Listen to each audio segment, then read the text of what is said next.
Hello. Gopi గారండి మాట్లాడేది? అవునండి. అయితే సార్ మీరు ఇప్పుడు యేసు ప్రభువుని అట్లా తిడుతురు కదా సార్? నేను తిట్టాను. అవును సార్, తిడుతున్నారు కదా సార్. ఏమోనండి. అయితే మీకు ఈ ప్రశ్న వాళ్ళు అడగకపోయి ఉంటారు సార్ ఇప్పటిదాకా. అడగండి అడగండి అడగండి. అయితే మీరు యేసు ప్రభువు యోధ వంశంలో పుట్టిండు అని అంటారు కదా సార్. సార్ ఇప్పుడు నేను నా సొంతగా అన్నాను అనుకోండి, మీరు అడగాలి. యేసు ప్రభు యోధా వంశంలో పుట్టాడని బైబిల్ చెప్పిందండి, నేను అంటాం కాదు సార్. అక్కడ మీరు చిన్న మాట కరెక్షన్ అది. సరే సార్, సరే సార్. అయితే వినండి సార్. అయితే ఆడ ఇప్పుడు ఆయనకు తెలియదు కదా సార్. మరి ఇప్పుడు నేను ఎక్కడ పుట్టుతున్నా అనేది ఆయనకు తెలియదు కదా సార్. మరి ఇప్పుడు ఆ మతంలో ఆయన పుట్టిండు అనుకోవచ్చు. అంటే అక్కడ కాదండి, మీరు బైబిల్ చదివారా? అయ్యో, నాకు అంత నేను ఇప్పుడు ఒక 5-6 నెలలు అయింది సార్. నాకు ఇట్లా చెప్పారు, అయితే నేను వెళ్తున్నా. కానీ మీ వీడియోలు చూస్తున్నా అయితే మీరు ఇట్లా అంటుర్రు. అయితే అక్కడ నాకేమనిపించింది, బైబిల్లో ఉంటదండి, నేను తండ్రి మూలకంగా భూమి మీదకి వచ్చాను, తండ్రి నన్ను పంపించాడని చెప్తాడు. తండ్రి మరి భూమి మీదకి ఈయన పంపించినప్పుడు మంచి వంశంలో పుట్టేయాలని తండ్రికి తెలియదా? మరి తండ్రి అంటే ఎవరు? సరే, దేవుడికి తెలియదా ఏ వంశంలో పుట్టించాలి, ఏది మంచి ఏది చెడు దేవుడికి తెలియదా? అట్లా అంటారా సార్? అయితే అట్లా అంటాను. అట్లా కానీ నేను అనుకుంటున్నా ఏంటంటే, అంటే ఇంతకుముందు నేను ఇట్లా హిందూనే. మరి అయితే ఇప్పుడు ఆయన పొరపాటు ఏంది? ఇప్పుడు ఒక మామూలుగా ఒక మనిషి కానీ జీవం ఇప్పుడు అవన్నీ కాదు. మీ దృష్టిలో వ్యభిచారం అనేది తప్ప రైటా? తప్పే సార్, మరి తప్పు. అదే వంశంలో మరి దేవుడు పుడితే ఎట్లా అండి? అదే నా పాయింట్ వినండి సార్. ఎందుకంటే సరే వ్యభిచారం చేసిరు, కానీ ఆయన పుట్టటం ఏ జీవుడు దాంట్లో అట్లా తయారై వచ్చిండు ఆయనకు తెలియదు కదా వీళ్ళు వ్యభిచారం చేసుకున్నారు. నేను మీకు అదే చెప్తున్నా, ఆయన రాలేదండి, దేవుడు పంపించాడు ఆయన్ని. నా మాట వినండి, దేవుడు పంపించాడు. దేవుడు ఆ వంశంలో ఈయన పుట్టమని చెప్పాడు ఈయనకి. అంటే అదే వంశంలో వ్యభిచారం చేసుకునే వంశంలోనే పుట్టమని చెప్పాడు ఈయనకి. మరి అందుకే కదా మరి ఈయన ఏమన్నాడు, తండ్రి నన్ను పంపించాడు భూమి మీదకి అన్నాడు. మీకు రెఫరెన్స్ కావాలని నేను చూపిస్తాను. కాదు సార్, అంటే నాకు డౌట్ ఇది. అదే నేను అనుకునేది ఏంటంటే, జీవనం ఇప్పుడు ఆయనకు తెలియదు కదా, తల్లి కడుపులో ఎవరైనా పుడతారు, మనం పుట్టేది ఇప్పుడు మనము. ఎవరు చెప్పారు ఆయనకి తెలియదని? సార్ ఆయనకు తెలియదని ఎవరు చెప్పారు మీకు? అంటే నేను అనుకుంటున్నా. మీరు అనుకోవటం కాదండి, ఆయన బైబిల్లో ఏం చెప్తాడంటే, ఈ భూమి పుట్టక ముందే నేను పుట్టాను, ఈ సృష్టి అంతా చేసిందని ఏసు చెప్పుకున్నాడు. ఒకసారి పౌలు చెప్పాడు. అంటే అది పాత నిబంధన ఏంటది సార్? కొత్త నిబంధన. పౌలు చెప్పింది కొత్త నిబంధన. సృష్టికర్త కూడా ఈయన అని చెప్పాడు. ఒక సృష్టికర్తకు తెలీదా? అంటే ఏదైనా కారణం ఉండొచ్చు సార్. మరి ఇప్పుడు మనం అట్లా అనుకుంటే ఇప్పుడు మనం ఊహలు కాదండి, ఏదైనా మాట్లాడితే బైబిల్లోంచి రిఫరెన్స్ చూపించి మీరు మాట్లాడాలా.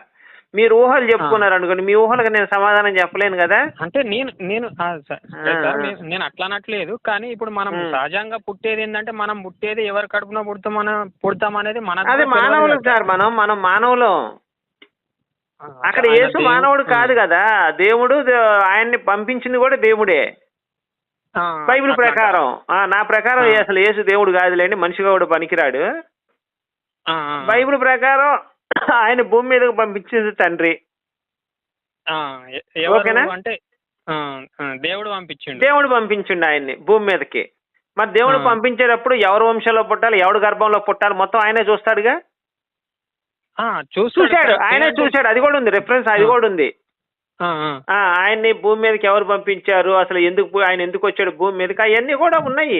మనం సొంతగా వచ్చినా చెప్పినవి కాదు. మీరు ఒకసారి బైబిల్ కూడా తీసి చదువుకోండి. అయితే సార్ సరే సార్, అంటే నేనేమంటున్నా అంటే, మరి సరే మంచి కుటుంబంలోనే పుట్టించవచ్చు, కానీ మంచి కుటుంబం వల్ల పుడితే మనకు ఈ మంచి చెడ్డలు తెలివేమో కదా, అందుకనే అట్లా. ఎందుకు తెలియవండి? ఇప్పుడు మీరున్నారండి, మీరు దొంగ దోపిడీదారుడు అయితే మంచి చెడు తెలుసుద్దా? మంచిగా బతికితే మీకు మంచి చెడు తెలీదా?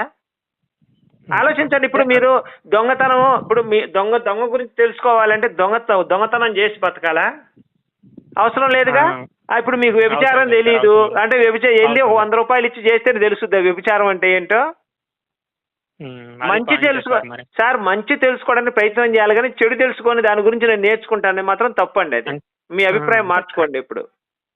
కరెక్టే సార్. అంటే నేను అనుకుంటున్నా ఏంటంటే మరి ఇట్లా ఒకవేళ ఆ కుటుంబంలో పుట్టించి మనల్ని అట్లా మన కోసం చనిపోయింది కదా. ఎందుకు మన కోసం చనిపోయేది ఎందుకు సార్? నా కోసం చనిపోయేది, నీ కోసం చనిపోయేది ఏంది? నాకు అర్థం కాదు పిచ్చి మాటలు అవన్నీ.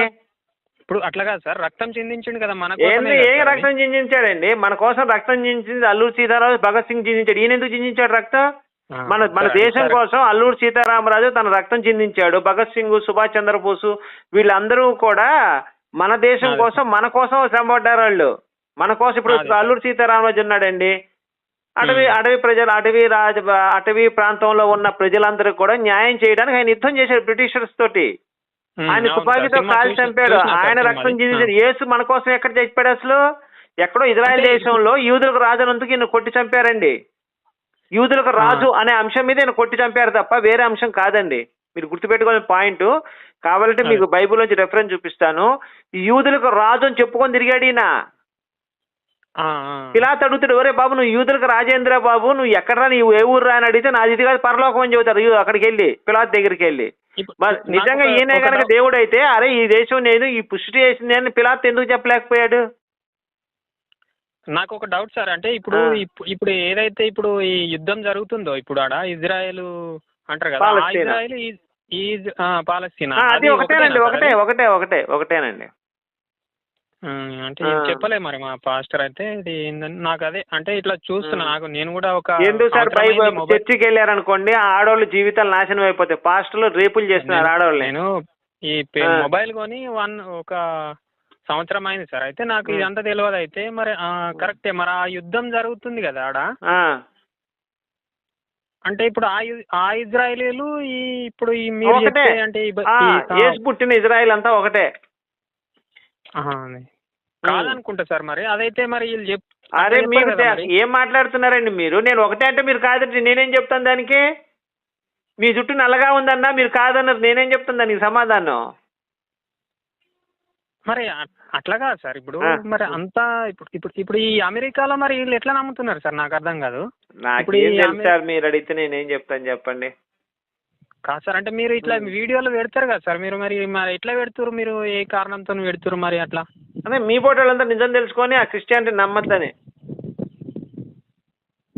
అదే సార్. ఇప్పుడు ఈ అమెరికాలో కానీ ఇప్పుడు ఇట్లా వీళ్ళందరూ ఇట్లానే ఇట్లా నేను ఇంకొక వీడియో చూసిన, ఆయన ఒకళ్ళు ఎవరో ఇట్లా నేను అమెరికాలో ఉంటా అని చెప్పేసి ఇట్లా ఏదో మళ్ళా తెలుగు అయిననే అట్లా.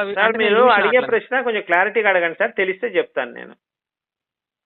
సార్ అంటే అదే సార్. ఇప్పుడు అమెరికాలో ఉన్న వాళ్ళందరూ ఇట్లా క్రీస్తు మన తెలుగు వాళ్ళు కూడా ఈ మతంలోకి ఎందుకు పోయినరు అనేది నా ప్రశ్న సార్. ఇప్పుడు క్రిస్టియన్స్ ఎందుకు ఎవరు అమెరికా దేశంలోనా? అవును సార్. అమెరికా దేశంలో ఎందుకు వెళ్ళారంటే అంతకుముందు 1400 సంవత్సరంలో ముందంతా కూడా అక్కడ రెడ్ ఇండియన్స్ ఉండేవాళ్ళు. సరే వాళ్ళు రెడ్ ఇండియన్స్ అంటే ఏమంటారో తెలియదు, మొత్తం మనుషులు ఉండేవాళ్ళు. వాళ్ళందరినీ చంపేసి అక్కడ క్రిస్టియన్ మతాన్ని వ్యాప్తి చేశారు. క్రిస్టియన్స్ అంటే వీళ్ళు ఇప్పుడు దేవుడు ఇజ్రాయెల్లో పుట్టిండు కదా సార్. మరి ఇజ్రాయెల్ ఇక్కడనే ఉండాలి, అమెరికాలో ఎట్లా పోయింది అని నా ప్రశ్న.